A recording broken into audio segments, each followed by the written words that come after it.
नमस्कार विद्यार्थी मित्रों, હું ભાવેશ માળિયા પુરુષાર્થ એજ્યુકેશન ચેનલમાં આપ સૌનું હાર્દિક સ્વાગત કરું છું।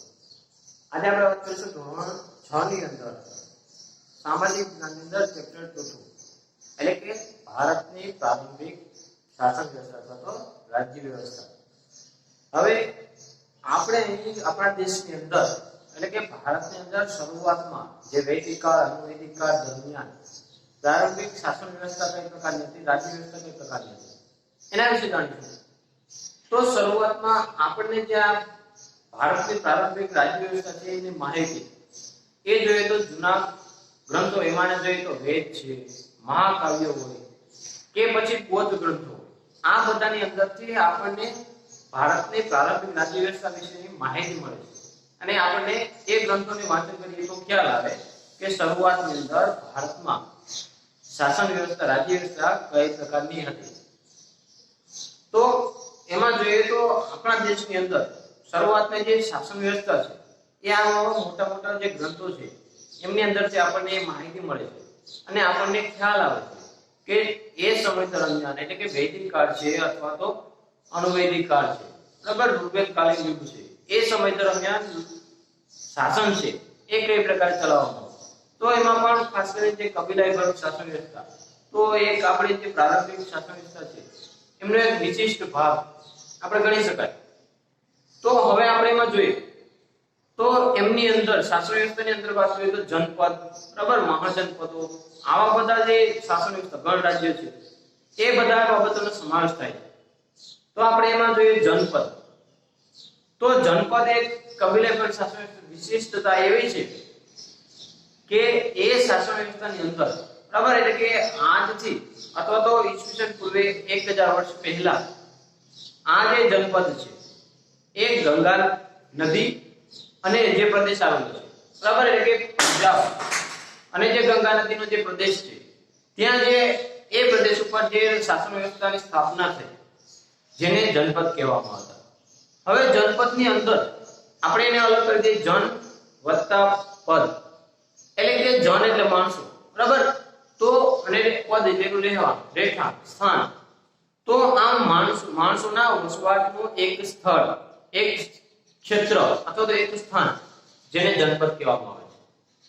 હવે આ જે જનપદ હતા એમનો જે વડો હોય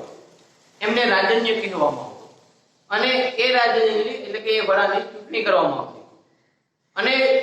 એ સમય દરમિયાન જોઈએ તો સભા અને સમિતિ જેવી રાજકીય સંસ્થાઓ અસ્તિત્વમાં હતી એટલે કે સભા દ્વારા જે તે કે પ્રશ્ન હોય અથવા તો રાજ્યને લગતા કોઈ પ્રશ્ન હોય એને નિવારણનું કાર્ય કરવામાં આવે અને સમિતિ હોય તો એ છે તે રાજાની ચૂંટણી કરવામાં આવતી હોય એટલે કે જે વડો હોય એની ચૂંટણી સમિતિ દ્વારા કરવામાં આવતી હોય। હવે એ સિવાય આ જે કે સભા સમિતિને જે સદસ્યો હોય અથવા તો એ સભ્યો હોય જેમને આખા સમુદાયને વિશ કહેવામાં આવે એટલે કે સભા અને સમિતિના જે સભ્યો હોય બરાબર જે વ્યક્તિઓ હોય એમને વિશ કહેવામાં આવે અને આવા જનપદો ઘણા બધા અસ્તિત્વમાં હતા। એમાં પણ જનપદની અંદર જે કુરુ છે બરાબર પાંચાલ છે આવા જનપદો પણ અસ્તિત્વમાં હતા। હવે ત્યાર પછી વાત કરી તો મહાજનપદ બરાબર તો ઈસવીસન પૂર્વે 6મી સદીની આસપાસ મહાજનપદો છે તે અસ્તિત્વમાં આવ્યા હતા। હવે આ જે મહાજનપદો છે એ મહાજનપદ એમના વિશેની જે વાત કરીએ તો એમના બે ભાગમાં રાજ્ય વ્યવસ્થા વહેંચવામાં આવતી। તો જે મહાજનપદો છે એની અંદર જોઈએ તો રાજાશાહી અને બીજું ગણ રાજ્ય બરાબર। તો રાજાશાહી શાસન વ્યવસ્થા હોય તો એમાં એક રાજા હોય એના દ્વારા એ રાજ્ય હોય એનું શાસન કરવામાં આવતું અને ગણ રાજ્ય તો ગણ એટલે સમૂહ બરાબર તો જ્યાં લોકોના સમૂહ દ્વારા જે તે રાજ્યનું શાસન કરવામાં આવતું અથવા તો ચૂંટણી કરીને રાજા નિમવામાં આવતો હોય એવા રાજ્યો હોય એ ગણ રાજ્ય કહેવામાં આવે। તો આપણે આ પુસ્તકમાં જે પાછળ મેં દોરેલું છે એની અંદર સમજીએ કે એ સમય દરમિયાન ભારતની અંદર 16 જેટલા મહાજનપદો હતા અને આ જે મહાજનપદો છે બરાબર એમના વિશે આપણે સમજીએ કે એ મહાજનપદ છે એમનું રાજધાની કઈ હતી અને વર્તમાન એટલે કે હાલમાં એ મહાજનપદનું સ્થળ અથવા તો એ મહાજનપદ કયા રાજ્યમાં અથવા તો કયા પ્રદેશની આસપાસ આવેલું છે। હવે એ સમજીએ એમાં એક નજર કરીએ તો એમાં આપણે જોઈએ તો પ્રથમ બરાબર એટલે કે 16 મહાજનપદ છે ક્રમશઃ છે તો એમાં અંગ હવે જે અંગ મહાજનપદ છે એમની રાજધાની ચંપા અને એનું જે વર્તમાન સ્થળ છે તે પૂર્વ બિહાર, એટલે કે બિહારનો જે પૂર્વ તરફનો ભાગ છે તે. ત્યાર પછી વજ્જી, એમનું છે વૈશાલી, અને એ છે ઉત્તર બિહાર, એટલે કે ઉત્તર બિહારનો જે પ્રદેશ છે ત્યાં વૈશાલી રાજધાની અને વજ્જી મહાજનપદ. હવે ત્યાર પછી મલ, તો એની રાજધાની કુશીનારા, અને હાલ જે ગોરખપુર આસપાસનો પ્રદેશ છે, બરાબર, ઉત્તર પ્રદેશનો જે ગોરખપુર જિલ્લો છે એમની આસપાસનો જે પ્રદેશ છે ત્યાં આવેલું છે. ત્યાર પછી કાશી, તો એ છે એનું રાજધાની છે વારાણસી, અને એ ઉત્તર પ્રદેશ વારાણસી ત્યાં આવેલું છે, જે વારાણસી સ્થળ છે ત્યાં. હવે ત્યાર પછી મગધ, મગધ છે એ સમયનું સૌથી શક્તિશાળી 16 મહાજનપદનું શક્તિશાળી મહાજનપદ ગણવામાં આવે. એમની રાજધાની છે ગિરિવ્રજ અને રાજગુરુ. તો મગધ છે એ દક્ષિણ બિહાર, એટલે કે દક્ષિણ બિહારનો જે પ્રદેશ છે ત્યાં મગધ મહાજનપદ આવેલું. હવે ત્યાર પછી કોસલ, એમની રાજધાની છે શ્રાવસ્તી અને અયોધ્યા, આ બે રાજધાનીઓ છે, અને એ છે તે અવધ ઉત્તર પ્રદેશ ત્યાં આવેલું છે. એ પછી વત્સ, તો એમની રાજધાની છે કૌશાંબી, અને એ છે પ્રયાગરાજ આસપાસનો પ્રદેશ, એ પણ આવશે ઉત્તર પ્રદેશમાં. ત્યાર પછી ચેદીપ, એની છે સુક્તિમતી, અને એ જે આવશે તો યમુના અને નર્મદા નદીનો જે વચ્ચેનો જે પ્રદેશ છે ત્યાં આવશે. હવે ત્યાર પછી આપણે જોઈએ તો પાંચાલ, એની રાજધાની જોઈએ તો અહિછત્ર અને કાંપિલ્ય, આ બંને એમની રાજધાનીઓ હતી, અને એ છે જે બદાયુ અને બરેલી, આ બે વચ્ચેનો જે પ્રદેશ છે, બરાબર, એટલે કે એ પ્રદેશ છે જે એ પણ ઉત્તર પ્રદેશમાં આવશે. ત્યાર પછી સુરસેન, તો એમની રાજધાની છે મથુરા,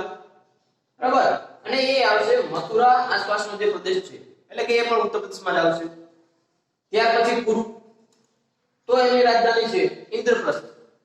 અને એ આવશે દિલ્હી અને મેરઠ આસપાસનો પ્રદેશ. કારણ કે આપણે ખ્યાલ છે પ્રમાણે મહાભારતમાં જે ઇન્દ્રપ્રસ્થનો ઉલ્લેખ થાય છે, ઇન્દ્રપ્રસ્થ એટલે હાલ દિલ્હી, બરાબર, તો એ આવશે દિલ્હી અને મેરઠ આસપાસનો પ્રદેશ. હવે ત્યાર પછી અશમક, તો એમની રાજધાની આવશે ઓડન્યા, અને એ જે પ્રદેશ છે તે ગોદાવરી નદીના કિનારાનો જે પ્રદેશ છે ત્યાં એની આસપાસનો પ્રદેશ આવશે. હવે ત્યાર પછી અવંતી, તો એમનો પ્રદેશ છે, એટલે કે એમની રાજધાની જોઈએ તો ઉજ્જૈન, અને એ જે છે તે માળવા નદી આસપાસનો પ્રદેશ છે, એટલે કે મધ્યપ્રદેશ વાળો જે વિસ્તાર છે ત્યાં અવંતી આવશે. ત્યાર પછી મત્સ્ય, હવે એમની રાજધાની જોઈએ તો વિરાટનગર, અને હાલનું સ્થળ જોઈએ તો જયપુર, રાજસ્થાન આસપાસનો જે જયપુર આસપાસનો જે પ્રદેશ છે તે. ત્યાર પછી ગાંધાર, બરાબર, હવે એમની રાજધાની જોઈએ ગાંધારની તક્ષશિલા, અને એ જોઈએ તો એ પેશાવર અને રાવલપિંડી આસપાસનો જે પ્રદેશ છે, તો પેશાવર અને રાવલપિંડી બંને પાકિસ્તાનમાં આવેલા છે, તો એ હાલ પાકિસ્તાન આવશે. પેશાવર અને રાવલપિંડી બંનેનો જે પ્રદેશ છે ત્યાં આવશે ગાંધાર. હવે ત્યાર પછી છેલ્લે કંબોજ, અને એમની રાજધાની છે લાજપુર, અને એમનું જે હાલનું સ્થળ છે તો જે નૈઋત્ય કાશ્મીર છે, બરાબર, એટલે કે નૈઋત્ય દિશા તરફ જે કાશ્મીરનો ભાગ છે ત્યાં આવેલું છે, એ હાલનો પ્રદેશ. તો આખે આખું જે કોષ્ટક છે એના દ્વારા આપણી બુકમાં પણ આપેલું જ છે, પણ એ વધારે સમજાય એટલા માટે મેં દોર્યું છે. તો એમની અંદર, બરાબર, જે 16 મહાજનપદ છે એમના નામ, એમની રાજધાની ક્યાં આવેલું છે, અને હાલનો પ્રદેશ જેથી કરીને આપણે ખ્યાલ આવે કે વર્તમાનમાં એ સ્થળ ક્યાં આવેલું છે, તો એના વિશે આપણે જાણીએ. તો આ જે 16 મહાજનપદ છે એમનો ઉલ્લેખ, એટલે કે એ પાલી ભાષામાં એક બૌદ્ધ ગ્રંથ લખાયેલા છે, અંગુત્તર નિકાય નામનો બૌદ્ધ ગ્રંથ, બરાબર. આ ગ્રંથ, એટલે કે અંગુત્તર નિકાય નામનો ગ્રંથ છે, એમની અંદર આ જે 16 મહાજનપદ છે એમનો ઉલ્લેખ થયેલો છે. એમની અંદર દર્શાવવામાં આવ્યું છે કે એ સમય દરમિયાન, વૈદિક કાળ દરમિયાન, એટલે કે અનુવૈદિક કાળ દરમિયાન ભારતમાં 16 મહાજનપદ અસ્તિત્વમાં હતા, અને એમના વિશેની એમના જે એમની રાજધાનીઓ છે એમના વિશે પણ એમાંથી માહિતી મળે છે. તો 16 મહાજનપદ, હવે આપણે 16 મહાજનપદ છે એનામાં વાત કરીએ તો જે પ્રમાણે વાત કરી પ્રમાણે એમાં બે પ્રકારની શાસન વ્યવસ્થા હતી. એક તો રાજાશાહી રાજ્ય વ્યવસ્થા અને બીજી ગણ રાજ્ય વ્યવસ્થા. તો હવે આપણે તો વધારે વિસ્તારથી એમાં સમજીએ કે રાજાશાહી શાસન વ્યવસ્થા છે તો એમાં કયા પ્રકારની શાસન વ્યવસ્થા આવે, અને ગણ રાજ્ય શાસન વ્યવસ્થા છે તેમાં કયા પ્રકારની શાસન વ્યવસ્થા આવે. તો આપણે જોઈએ તો એમાં શરૂઆતમાં જોઈએ તો રાજાશાહી પ્રકારની શાસન વ્યવસ્થા, બરાબર. તો રાજાશાહી રાજ્ય વ્યવસ્થા, હવે એ સમજ તો એ જે 16 મહાજનપદ હતા એટલે કે એને અંદર અંદર હરીફાઈ ચાલતી એમાં જે રાજાશાહી શાસન વ્યવસ્થામાં જોઈએ તો જેનો વહીવટ છે એ રાજા કરતો હોય એટલે રાજાશાહી રાજ્ય વ્યવસ્થા અને એનો વડો હોય એ રાજા હોય એટલે કે સત્તા ઉપર રાજા હોય જેનું પદ વંશ પરંપરાગત હોય અથવા તો કોઈ યુદ્ધ કરી નથી તો એ તો 16 મહાજનપદ ની અંદર 4 મહાજનપદ એવા હતા કે એમની અંદર સતત હરીફાઈ ચાલતી હતી બરાબર એ જોઈએ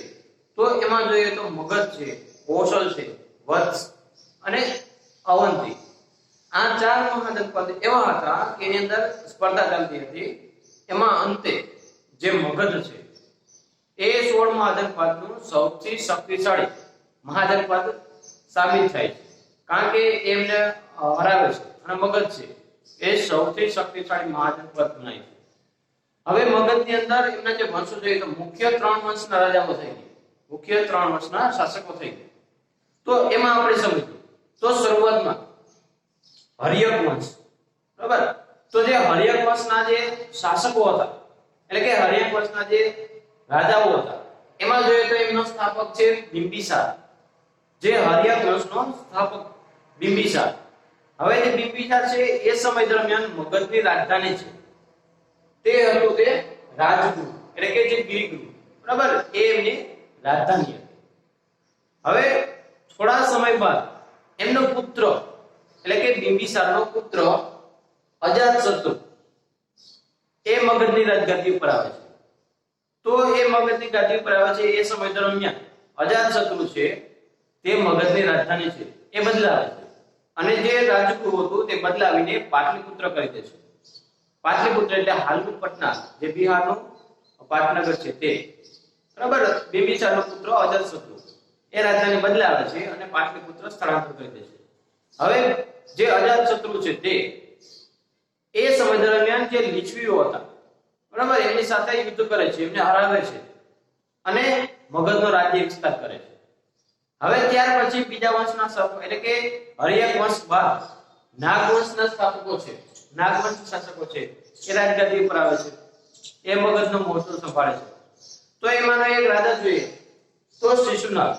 એ છે તે બૌદ્ધ પ્રચારક હતો બૌદ્ધ ધર્મનો પ્રચાર કર્યો હતો અને રાજ્ય છે એને સંભાળતો હતો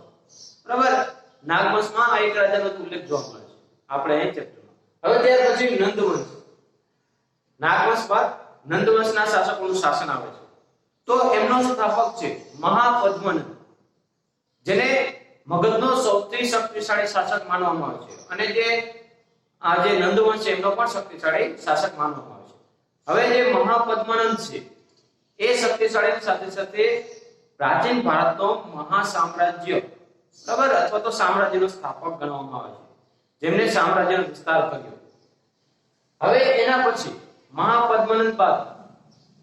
જે મગધનો જે અંતનો બરાબર અથવા તો મગધનો છેલ્લો અથવા તો નંદવંશનો જે છેલ્લો રાજા ધનનંદ તો જ્યારે મગધમાં ધનનંદનું શાસન હોય છે એ સમય દરમિયાન સિકંદર છે એ ભારતમાં આવે છે અને ભારતમાં પ્રસ્થાન કરે છે એ સમય દરમિયાન ધનનંદ નામના શાસકનું શાસન હોય છે ત્યારબાદ એને ચંદ્રગુપ્ત મૌર્ય હરાવે છે અને મૌર્ય વંશની સ્થાપના થાય એ આપણે આગળ આવશે હવે આ હતા મગધના જે રાજાશાહી રાજ્ય વ્યવસ્થા એમના જે 3 વંશ આપણે એમાં સૌથી શ્રેષ્ઠ મગધ એમના 3 બરાબર એ સમજી ગયા હવે ત્યાર પછી ગણ રાજ્ય મગધમાં અમુક રાજ્ય મહા જે 16 પદ હતા મહાજનપદ એમાં અમુક રાજ્ય એવા હતા કે જે ગણ રાજ્ય હતા બરાબર તો હવે એના વિશે સમજીએ તો જે ગણ રાજ્ય હતા હવે પહેલા તો ગણ રાજ્ય એટલે શું બરાબર તો ગણ રાજ્ય એટલે ગણ પ્લસ રાજ્ય ગણ એટલે સમૂહ તો જેમાં કોઈ પણ વ્યક્તિ હોય તેને પ્રત્યક્ષ કે પરોક્ષ રીતે ચૂંટણી કરવામાં આવે અને એ વ્યક્તિને રાજા તરીકે નિમવામાં આવે ગણ રાજ્યની જેને આપણે ગણ રાજ્ય કહી શકાય બરાબર ગણ રાજ્ય એટલે જે 2 અથવા 2 કરતા વધારે લોકો દ્વારા ચાલતું જે રાજ્ય હોય તેને ગણ રાજ્ય કહી શકાય ગણ એટલે સમૂહ હવે એના જે પ્રતિનિધિઓ હોય એમને ચૂંટવામાં આવે અને એમને રાજા બનાવવામાં આવતો હોય અને આમનો પ્રત્યેક સભ્ય હોય એમને રાજા જેવો દરજ્જો આપવામાં આવે છે પ્રત્યેક સભ્ય રાજા બનતો હોય છે હવે એ જે ગણ રાજ્ય છે એમાં જે મુખ્ય ગણ રાજ્યો છે એમાં જોઈએ તો વૈશાલીના લીછવીઓ ત્યારબાદ કપિલ વસ્તુના શાક્યો એ પછી મિથિલાના વિદેહ, એ પછી કુશીનરાના મલ્લ. તો આ બધા હતા એ ગણરાજ્ય હતા અને એમના શ્રેષ્ઠ ગણરાજ્ય ગણવામાં આવે છે, જેમના પ્રત્યેક સભ્યને રાજા જેવો દરજ્જો આપવામાં આવે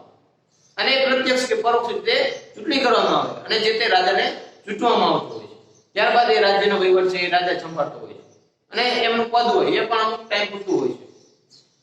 તો હવે એ જે ગણરાજ્ય હતા એમાંનું એક શ્રેષ્ઠ ગણરાજ્ય તો એ જોઈએ તો એ છે વૈશાલીનું વજીસંઘ રાજ્ય. હવે આ જે વૈશાલીનું વજીસંઘ રાજ્ય છે એની સ્થાપના કઈ રીતે થઈ છે એ સમજીએ. તો શરૂઆતમાં જ્યારે રાજાશાહી રાજ્ય વ્યવસ્થા હતી તો એમાંના જે અમુક શાસકો હોય એ જે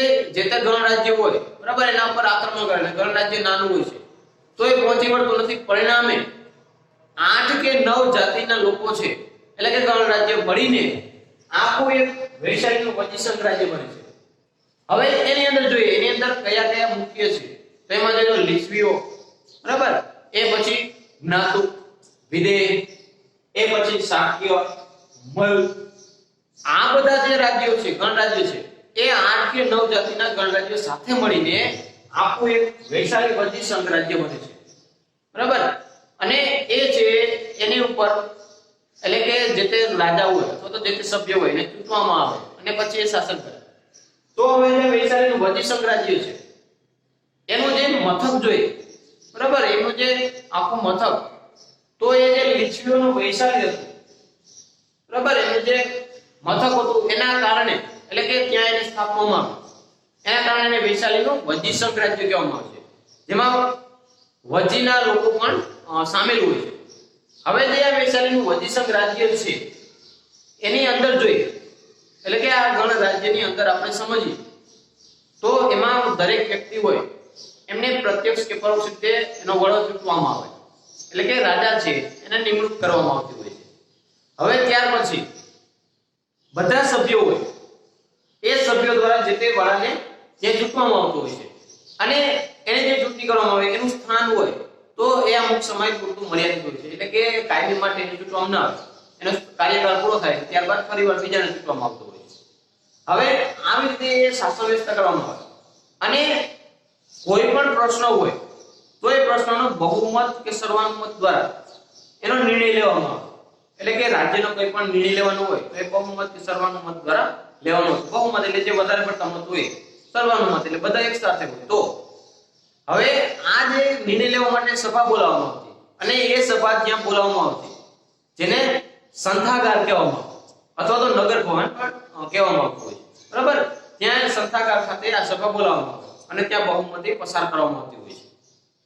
હવે ત્યારબાદ બહુમતી પસાર થાય એટલે કે નિર્ણય લેવામાં આવે એના માટે રાજ્યનો વહીવટ કરવો હોય, યુદ્ધ કરવું હોય, સંધિ કરવી હોય કે સંરક્ષણનો કોઈ પણ પ્રશ્ન હોય તો એ સભા બોલાવવામાં આવે. એ સભાના જે વ્યક્તિઓ હોય, જે સભ્યો હોય એ રાજાને પોતાનો મત છે એ રજૂ કરતા હોય છે અને અંતે એમનો જે શાસક હોય એમનો જે ચૂંટાઈને ત્યાં ગયા હોય એ નિર્ણય કરતા હોય છે કે હવે નિર્ણય શું લેવો અને એમને ચૂંટણી કરવામાં આવતી હોય છે. હવે પરિવાર એમનો જે વડો હોય જેને ચૂંટવામાં આવે એમને સરળતા રહે એટલા માટે એક સમિતિ બનાવવામાં આવે. જે સલાહકાર સમિતિ હોય એને હંમેશા માટે મદદ કરતા હોય છે અને એ જે વડો હોય એનો કાર્યકાળ અમુક સમય પૂરતો જ મર્યાદિત હોય, ત્યારબાદ ફરીવાર બીજો વડો આવતો હોય છે. તો આ પ્રકારની શાસન વ્યવસ્થા છે એટલે કે આ પ્રકારની રાજ્ય વ્યવસ્થા છે તે ગણરાજ્યમાં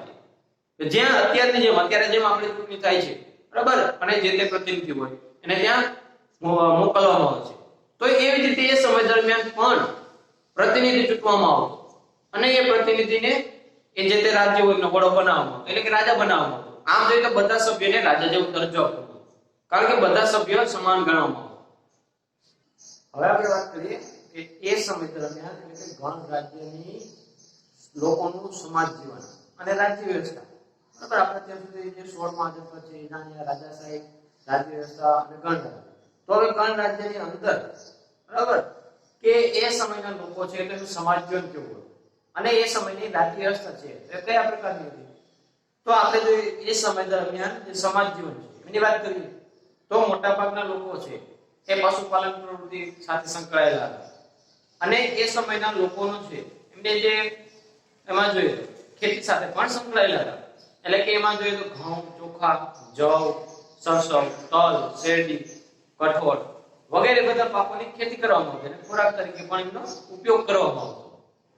હવે એ સમય દરમિયાન લોકોને જોઈએ તો મોટા ભાગના છે તે માટીના વાસણોનો ઉપયોગ કરતા હતા. કારણ કે ઇતિહાસકારો છે, પુરાતત્વ શાસ્ત્રીઓ છે, એમને આવા ઘણા બધા માટીઓના વાસણોના એમના અવશેષો છે એ મળી આવ્યા છે. પણ એની પણ એક ખાસિયત વાત એ હતી કે ત્યારના જે લોકો હતા જે માટીના વાસણોનો ઉપયોગ કરતા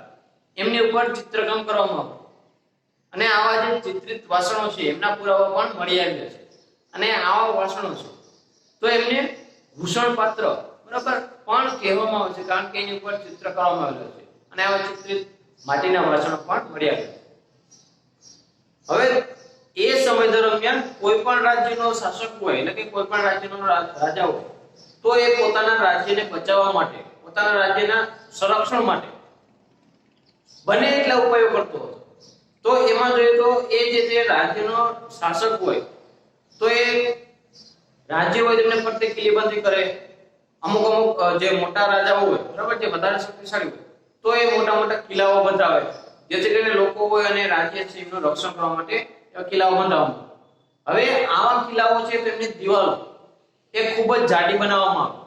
જેથી કરીને બહારથી કોઈ પણ રાજ્ય છે આક્રમણ કરે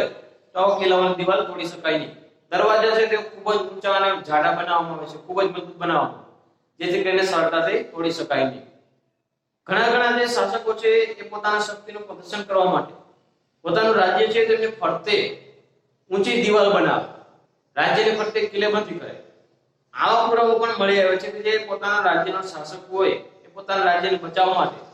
અને પોતે શક્તિશાળી છે એનું પ્રદર્શન કરવા માટે આવી ઊંચી દિવાલો પણ બંધાવતા. હવે એમના પુરાવા જોઈએ તો જે પ્રયાગરાજમાંથી આજથી 2500 વર્ષ પહેલા બરાબર જે મળી આવેલી જે જૂની ઈંટ છે એના પરથી પુરાતત્વ શાસ્ત્રીઓ સાબિત કરે છે કે એ સમય દરમિયાન ઈંટનો ઉપયોગ થતો હતો અને એનો દિવાલમાં પણ ચણતર કામ કરવામાં આવતું. એટલે કે ઈંટની મોટી દિવાલ હશે એમના પુરાવા પણ મળી આવ્યા છે અને ઈંટ ઉપરથી સાબિત થાય છે કે એ સમય દરમિયાન પણ મોટી મોટી દિવાલો છે એ બંધાવવામાં આવતી જેથી કરીને રાજ્ય છે તેમને રક્ષણ થાય એટલા માટે. હવે આ જે છે એટલે કે કોઈ પણ રાજ્ય હોય અથવા તો એમના સૈનિક હોય તો એમને અને રાજ્યની પ્રજા માટે સંરક્ષણ માટે કિલ્લો હોવો જરૂરી છે. અને કિલ્લો બનાવવા માટે અથવા તો ઊંચી ઊંચી દિવાલો બનાવવા માટે ખૂબ જ મોટા પ્રમાણમાં ખર્ચ થતો. હવે આ જે ખર્ચ છે એ રાજા છે એ પ્રજા પાસેથી કરની નામે એટલે કે પ્રજા પાસેથી કર ઉઘરાવવામાં આવે અને એ કર છે એનો ઉપયોગ રાજ્યના કલ્યાણ માટે કરવામાં આવતો અને રાજ્યને ફરતે કિલ્લેબંધી છે, ઊંચી દિવાલો છે એના માટે કરવામાં આવતો. હવે એમાં જોઈએ તો જે ખેતી કરતા એટલે કે જે ખેડૂતો હોય તો એ ખેતીમાં જોઈએ તો ઉપજનો છઠ્ઠો ભાગ રાજગુરુ હોય એમાં આપવામાં આવતો. એટલે કે ખેતીમાં જે કંઈ ઉત્પાદન થાય એમાંનો છઠ્ઠો ભાગ છે એ રાજ્યને આપી દેવામાં આવે કરવેરા સ્વરૂપે. જે વેપારીઓ હોય તો એ પણ કરવેરો આપતા. કોઈ પશુપાલન કરતા હોય એટલે કે જે પશુઓ પાળતા હોય તો એ છે કરવેરા સ્વરૂપે પશુઓ આપતા. એટલે કે એમની પાસે જમીન કે ઉપજ કે કંઈ ન હોય તો એ પશુઓ પણ આપતા. એવી જ રીતે જે કોઈ કારીગર વર્ગ હોય એટલે કે જે પોતાની જે કૌશલ્ય આધારે જે કોઈ કારીગર કરતો હોય અથવા તો કોઈ મજૂર વર્ગ હોય તો એ છે 1 મહિનાની અંદર 1 દિવસ રાજ્યને કામ આપે. એટલે કે પોતે 1 દિવસ ફ્રીમાં રાજ્યને જે કંઈ પણ કામ થતું હોય તો 1 દિવસ પોતે ફ્રીમાં ત્યાં જાય અને કામ કરે જેથી કરીને એક કર સ્વરૂપે રાજ્યને આપે છે. આમ એ પ્રજા છે એ પણ રાજ્યના હિત માટે યોગ્ય કર આપે અને જે તે રાજા હોય જે તે શાસક હોય એ પણ પ્રજા ઉપર યોગ્ય કર વધારે પણ નહીં અને ઓછો પણ નહીં એટલે યોગ્ય જેટલો જરૂરિયાત હોય એટલો જ કર ઉઘરાવવામાં આવે. જેમ અત્યારે કર એટલે અત્યારે આપણે જે જીએસટી કહીએ છીએ બરાબર, અત્યારે પણ એમાં ઘણું બધું થાય છે કે લોકો જીએસટી ભરતા નથી હોતા પણ એ સમય દરમિયાન એ જ બધા નાગરિકો છે એ બધા યોગ્ય કર આપતા અને એથી કરીને જે રાજ્ય છે એ વધારે સમૃદ્ધ બનતું અને લોકોને વધારે ફાયદો થતો. તો આ આપણું ચેપ્ટર હતું બરાબર કે ભારતની પ્રારંભિક રાજ્ય વ્યવસ્થા. એમના વિશે જોઈએ આપણે જનપદ છે, ત્યારબાદ મહાજનપદ, એમાંના જે 16 મહાજનપદ છે એ સમજી ગયા. હવે એ મહાજનપદો છે તેમની અંદર જે પ્રકારની શાસન વ્યવસ્થા એટલે કે 4 પ્રકારની શાસન એમાં જોઈએ તો રાજાશાહી રાજ્ય વ્યવસ્થા, ગણરાજ્ય. રાજાશાહી છે એમાં રાજા હોય બરાબર. એમાં સૌથી શક્તિશાળી મગધ, એ પછી ગણરાજ્ય છે તો તે 2 અથવા 2 કરતા વધારે લોકોનો સમૂહ, એટલે કે જે વધારે લોકો દ્વારા મતદાન એટલે પ્રત્યક્ષ અને પરોક્ષ રીતે ચૂંટણી કરીને ચૂંટવામાં આવતું, એને આપણે ગણરાજ્ય કહી શકાય. અને એ સમયનું સમાજ. તો અહીં આપણું જે આ ચેપ્ટર છે ચોથું ચેપ્ટર એ સમાપ્ત થાય છે. Thank you.